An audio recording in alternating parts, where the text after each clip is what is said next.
Hi, and welcome to Great Getaways. It's the autumn of the year, and I can't think of a better place to take you than Michigan's Upper Peninsula. It's going to be a fun and interesting show, so stay with us. Welcome to Great Getaways as we highlight the beauty of the Upper Peninsula. We begin by crossing the mighty Mac and head for camping, canoeing, and fishing in the Hiawatha National Forest. For excitement, we take to the trails around Manistique on our ATVs, and then spend some time in Gulliver, exploring the Lake Michigan shoreline. After you have taken in the beauty of the UP, you may wish you had your own piece of paradise. Stay tuned to the end of the show when you will get your chance to pick your favorite cottage, perhaps to own or retire to. Let's get up and away on our UP tour. Everyone knows that the only way to get to the UP is to cross the scenic Mackinac Bridge. But there is more to this bridge than meets the eye, as we would discover when we spoke to Mackinac Bridge Authority Director Bob Sweeney. The bridge was built, it was open to traffic in 1957. They started construction in May of 1954. But yeah, it never gets old, that's for sure. I even though I live and work up here, when I see the towers coming up 75, it's certainly, I feel like I'm home. Mm-hmm. It spans water about 4.5 miles. The bridge itself, the project itself, is 5 miles long. But it's the longest suspension bridge in the Western Hemisphere and third longest in the world. What is it like for people that have never been on it, they're going to be crossing? Is there anything they got to worry about? No, absolutely not. In fact, it's number 2 on the 7 wonders of Michigan. It's a beautiful structure. The big thing you have to be aware of when you're crossing the bridge, your beautiful scenery on either side of you, just the driver has to pay attention. Pay attention, that's good. We have a lot of maintenance activities going on. The bridge is 56 years old now, so we're doing a lot of maintenance activities on the bridge. So in the summertime, that's primarily when we're doing this type of work, and so we have a lot of crews and lane closures out there, so we really encourage people to pay attention, give the vehicle in front of them enough space so they can stop if they need to. And a lot of big trucks going across too. Now, I understand that a bridge like this, it does flexes. Yeah, a suspension bridge is pretty much like a rope bridge across a ravine. A rope bridge across a ravine is a suspension bridge, a type of suspension bridge. So they're really designed to move. They flex with the wind and with the weight. They're designed to accommodate a lot of movement on the bridge. Now, is this something people feel when they go across? No, as long as you're driving across, you really can't feel the movement. But if you happen to be in one of the lane closures where we do stop traffic, you will notice that the bridge is moving. Now, I know we're on the North Shore. A beautiful spot that we're in. There's a little park here that overlooks this. This is probably a good spot for people to come to and get their photographs. Oh, absolutely. That's why we built this. We built this facility so people can take a good picture of the bridge or away from the traffic. Very nice scenery. We have a Bridge View Park building inside that kind of gives a history of the area, transportation in the area, from the French settlers on to current day today. So it kind of has a brief pictorial history of the bridge in the Straits area transportation. Bob not only gave us some great information on the bridge, but took us all the way to the top and then all the way to the bottom of this magnificent structure. A lot different view from down here. Yeah, it is a lot different view. You're almost at water level looking up, so it's kind of a striking view as well. I like this view as well from the down below as well as I do from the top. And this is something, even though you may not be able to get out here on the anchorage, you can bring a boat out here and go right under the bridge yourself. Yeah, absolutely. All the ferry lines that go to Mackinac Island, they make a scheduled trip several times a day, usually 2 or 3 times a day, where they'll come underneath the bridge and they do a little sighting tour of the bridge, and is very popular. Those boats are usually always filled. Now that was an incredible way to start our trip. And now we were off to our first destination, the beach on Lake Michigan, where we would meet with some UP residents who would give us information for a fun-filled week of activities while we sat around a campfire enjoying the waves and wind at the top of the lake, northern Lake Michigan. What are some of the attractions you would point them towards? A lot of times up to the Seney Wildlife Refuge, nice place to drive through. Also over to the Big Spring, 16,000 gallons of water per minute coming through the bottom of the spring. Fayette is another really pretty area. That's a whole day excursion over there. And a lot of times people come up, they want to go fishing. I send them up north over to Thunder Lake or Coal Lake or Indian Lake. Or there's a lot of inland lakes, and there's also charter service available for the Big Lake, which is Lake Michigan. Well, when you come into town, obviously you do need a good place to stay in, and we've got quite a few different ones here, and I know I have a couple of motel owners with me right now. Dennis, maybe you could give us an idea. Are there a lot of different motels and different price ranges? Absolutely. There are places to stay that anywhere from the small mom and pop place on to the larger chain motels. We've got campgrounds in the area, just a variety of nice places to stay. One of the things you want to be here for is the fabulous color that's going on. And Connie, maybe I'll turn back to you again here and tell us about some of this great color. Well, as everyone normally knows, this is a time of year that all of our trees are changing color. Over at the Chamber, we have different maps for going on different walking tours, biking tours, or driving tours. And it's basically mostly around Indian Lake area, then back up in the Seney area. And one of the best places I found in this area is to go up Highway 13. You go up Highway 13, come across 28, and then back down M94. And as you're then back down 94, there are also, that's where Coal Lake is, and a lot of these smaller lakes and campgrounds where you can just drive in and see the different trees as you're driving into these places. An uncomplicated approximately 2.5-hour drive from the Mackinac Bridge through the forested Upper Peninsula brings you to the Widewater Campground in the Hiawatha National Forest off Highway M13.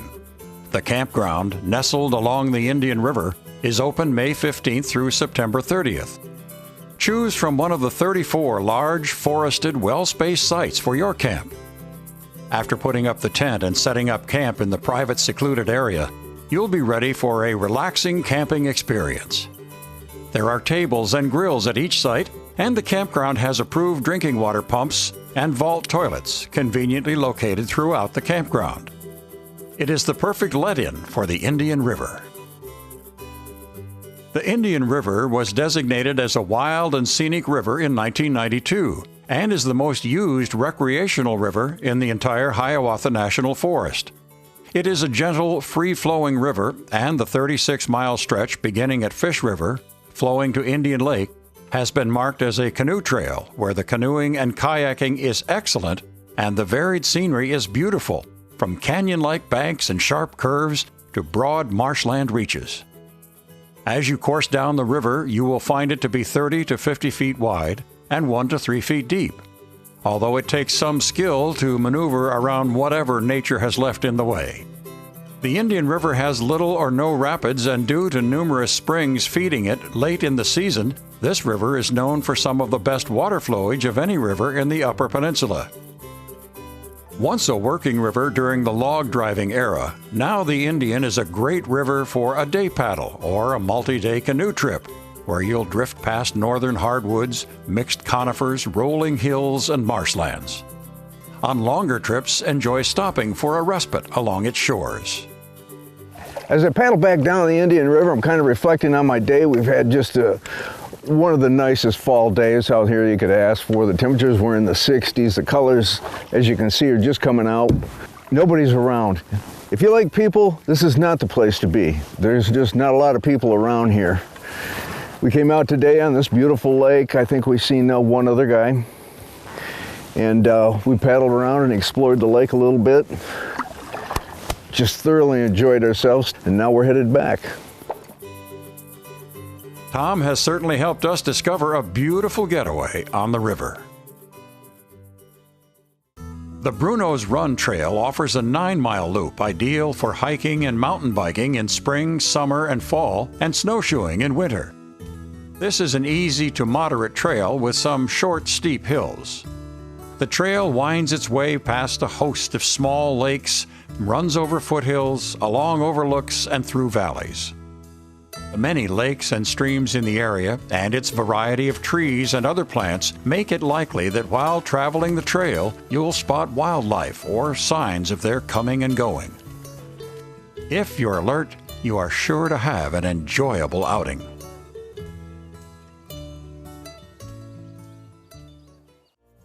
Another way to behold the beauty of the UP is by land, and Manistique offers a fun way to do that. The Gray Wolf Lodge is conveniently located so you are able to enjoy the many attractions the Manistique area has to offer. One of those attractions is the direct access you have to the trails. Trails from Manistique are part of the extensive trail system that connects all over the Upper Peninsula. To satisfy your thirst for adventure, you will want to climb atop an ATV or ORV for the opportunity to ride through the seemingly endless trails and forest roads through the wilderness of the national and state forest lands. Trail riding is one of the fastest growing recreational activities in the Upper Peninsula of Michigan. Challenging trails for the off-road enthusiast can be found throughout the Manistique area, including the Marquette Manistique ORV Trail. The whole city trail system is signed with state-of-the-art yellow bar signs that are piggybacked off of the DNR signs that are out on the trail system in the county. And so it's very easy to come into town and follow the yellow bar signs. You can do it on a snowmobile or an ATV or a motorcycle. Hundreds of miles of scenic and historic trails are ready for today's rider. Once out onto the easily accessible and well-marked trails, you will really enjoy your ride. The Marquette to Manistique Trail uses old railroad grades, country and forest roads, connecting with various trails for the 26.3-mile course. You will enjoy crossing the sparkling Manistique River and its tributaries as the route takes you over wooden bridges while you take in the beautiful scenery. There is nothing quite like the open air and rumble of the engines. You can enjoy all of this from the seat of your all-terrain vehicles. A day on the trails helps build an appetite, and there are fine places to satisfy your hunger like the Cedar Street Cafe in Manistique. Tom introduces us to its owner, Carla, and learns about the unique building that houses the restaurant. You must be Carla. Hi. I'm Tom. It's good to meet you. Hi, Tom. Welcome to Cedar Street Well, Cafe. thank you very much. I'm so shocked. This is a beautiful little restaurant you've got here. Thank you. And we have a lot of really nice things on our menu also. Oh, nice menu. This is a whole lot different here. Excellent. It's our history of Manistique, and inside we have our breakfast, lunch, and our dinner specials. Good selection. I'll tell you what, I'd like to take it out to a table and sit down, and maybe you could come out and join us. We could talk about it a little bit. All right. I'll meet you out there. See you there. Well, Tom, have you had a chance to look at the menu? I'll tell you what, Carla, I've hardly had a chance to look at it at all because I've been spending my time looking around your building here, and it's so unique. Where'd you get your ideas at? Well, we started out looking around town for an older building, and I found one that had a beautiful tin ceiling and original brick. So we just spent a lot of time refurbishing and pulling everything off and just kind of going with the flow of the colors of the building. Tell us a little bit about what you've got on your menu. Oh, we have all kinds of goodies. We specialize in really beautiful omelets in the morning, and we have lovely sandwiches, paninis, hot roast beef dipped in au jus, and our specialty is actually our Cuban panini, which seems to be our most popular. Ah, looky here. Wow, is there anything else I can get for you? That should do it. Alrighty, enjoy. Thank you. And this food is looking good. What do you say we get started? All righty. Just east of Manistique is the town of Gulliver, where you will want to stop for a visit to the Lake Michigan shoreline. As you walk through the cedar tree-lined path, you may not be prepared for the raw and powerful beauty of the lake and its shore. The wind-worn cedars, the aged silver-gray trees, are a backdrop to some of the most pristine, humble beaches along Lake Michigan. Lake Michigan takes its name from the Ojibwe word Michigami, meaning great water or large lake. It is second in volume of the Great Lakes and the only one that lies entirely in the boundaries of America. Those are facts you may not remember as you stand taking in vastness, observing the unique plants like the beach grass growing through the sand. The seemingly endless whitecaps roll continuously upon the sandy shore. Its sparkling waters and clean sands deliver the perfect escape as you take in its splendor, as Tom can attest to. We've got quite a wind blowing. If you're lucky enough to be out when you've got this kind of wind, you'll see some beautiful waves coming in. It's a great time to be out here. Jane, you were mentioning you're actually, your relatives in your grandparents or whatever moved to this area some time back? Yes, into the Curtis area. They were the first white people to settle there. My great-great-grandfather moved in with the Indians for the first winter and became friends with them, and they settled in the Curtis area. And that's 20 miles from my home, and I'm still living, my parents live in the area, many of my family live in the area. So you guys haven't moved too far from home? Nope, we don't travel far. Okay. Now, when he came up, did he actually come down the same trail then? No, he came across from Canada. Oh, did he? From the Sault Ste. Marie. So he didn't travel this trail. He probably didn't even know this place existed. Whenever you visit Michigan's Upper Peninsula, you have to drive down US 2 along the shores of Lake Michigan. Each beach is unique. Some days are good for swimming with the whitefish. Others are ideal for walking or spreading your blanket for sunbathing. Whether you visit on a day when the waves are gently lapping or they are thunderously crashing on shore, the lakeshore will await with its beauty that stretches for miles. The Colwell Lake Recreation Area is located at the northern end of Schoolcraft County at about 25 miles northwest of Manistique. Colwell Lake is 145 acres with an excellent swimming beach and boat access. Camping, fishing, picnicking, and hiking are all popular recreation activities at Colwell Lake. For hiking, there is a nearly 2-mile-long loop trail that meanders along the edge of the lake and is surfaced to be fully accessible to people with mobility impairments. The trail is particularly stunning in the fall and also is popular in the winter as a snowshoe trail. You can take a nice stroll along the path or stop for some great fishing or photo opportunities. All you need are your hiking boots, a bottle of water, and a walking stick to enjoy this trail. You can walk it in a couple of hours, but you may want to stop at the benches along the way for a brief respite or to just enjoy the view. It is time to venture inland for some canoeing and fishing and be lulled by the lakes. The Corner Straits chain of lakes covers 477 acres in the lovely lake country of Hiawatha National Forest. These are good bass lakes for both large and smallmouth bass, and occasionally large northern pike are taken, as well as bluegills and sunfish. A sun-dappled forest of hemlock, red and white pine, maple, birch, and aspen surround the lake. Well, this is a nice area out here in the Hiawatha, being that we've got this chain of lakes, which one of the things nice about that, people want to come out here, they can come out without having to worry about us being spotted like you have to on a river. Up here you can go into the lakes, you hit a little river, you go into another lake, and you just kind of work yourself along, and then you can come right back to the same spot again.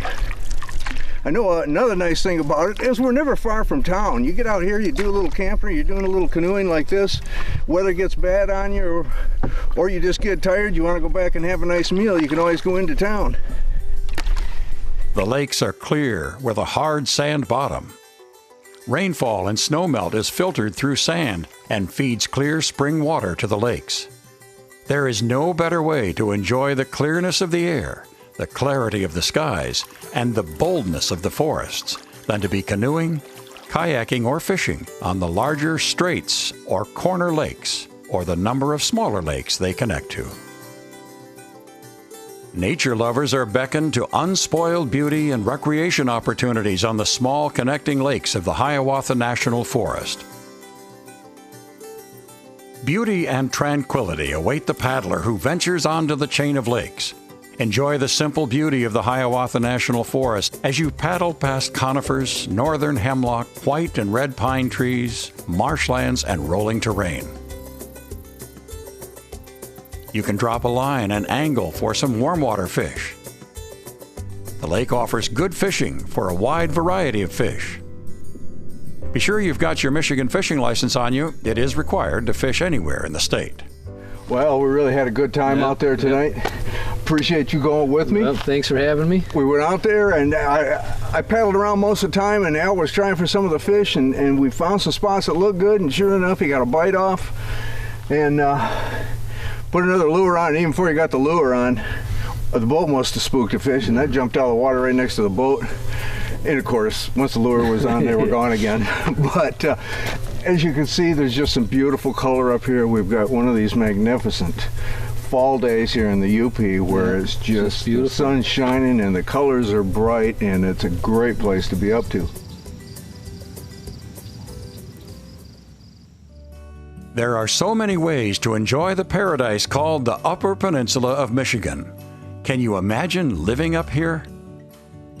Our cottage country adventure would start at Grover's Real Estate in Manistique, where we would meet up with owner David Muxlow. As soon as we walked in the door, we were greeted not by Dave, but by the mounted head of a 1,200-pound bull moose, only in the UP. Hey Dave, how you doing? Hey Tom, good. Good to see you. Listen, you know, we come up here a lot and to show people all the great things they can do on their vacations, but there's a lot of people that like to actually settle down a little bit, have a vacation home up here, maybe retire up here. I know you got a lot of properties, you got a lot of clients that are looking right now. Could we go out maybe and take a look at some of these places and find out what these people are looking for? Yeah, that sounds great. I'd be glad to take you, and there's lots to look at. There's a lot of good properties on the market right now. Our first stop took us to a beautiful cottage on Lake Michigan, located on a secluded road where it was common to see eagles, moose, and bear. This is the main living area. Wow, now this is nice. And one of the things I like about it right away is you're able to look right out onto the big lakes here. And you got all these windows up front. The cottage had all the trappings of a UP getaway, including, you guessed it, a sauna. Now it was off to cottage number 2, or as they call them up here, camp number 2. Located on Indian Lake, this was a small, affordable lakefront with a 700-square-foot cabin on All Sports Lake, Indian Lake. You won't see a beach along the front. They've got more of a break wall that's in here, and that's because it'll wash out if you don't have this kind of wall in here. But just to step off the dock and you're into a sandy beach, and you got a nice deck out here in front of the house that you can set out and kick back if you want to stay in the shade, or get out here if you want to enjoy the sun. Last but not least is this gem, located on a peninsula with a different lake on each side. It doesn't get any better than this. This piece is on Thunder Lake, 360-acre lake. Federal land mostly on this side, other than this little chunk of private, and then the other side has a few cabins and resort. There's a couple resorts on it. Yeah. What do you think? Wow. All right. I tell you what, for me this would be a tough choice. I'm seeing things I like in every one of them. You know what I'm going to do? I'll tell you what we'll do. We'll have a little contest here. Why don't you go to our website, vote on the one that you like. I'll tell you what I like later on, but you go ahead, get there, vote on the one that you like. We'd like to hear about it. We'd also like to hear from you. Tell us about your dream too. If you would like to learn more about the Upper Peninsula after watching today's show, order a free information packet from the contact information on your screen. And don't forget to vote online for your favorite cottage, and while there, let us know what you thought about today's show. Use our travel planner for your own great getaway to the UP. And be sure to visit our Facebook page and Pinterest and Twitter accounts often. Your online adventure will be just the start of your next great getaway. Well, the sun's gone down on another beautiful trip here to Michigan's Upper Peninsula. We based ourselves out of Manistique, but have been traveling throughout the area. One of the things it did was gave us an opportunity to come out here to the Wide Waters campground and spend a couple of nights doing a little bit of camping. Great place to be out here, practically no one around. It's incredible. You know, last night we got to listen to the loons. We listened to the wolf howl, to the full moon. It was just absolutely wonderful. It's beautiful up here. The loons are calling, and we're just going to sit back here right next to this fire and have another great getaway. You bet. This is Don Riggs for everyone here at Great Getaways saying so long until next time.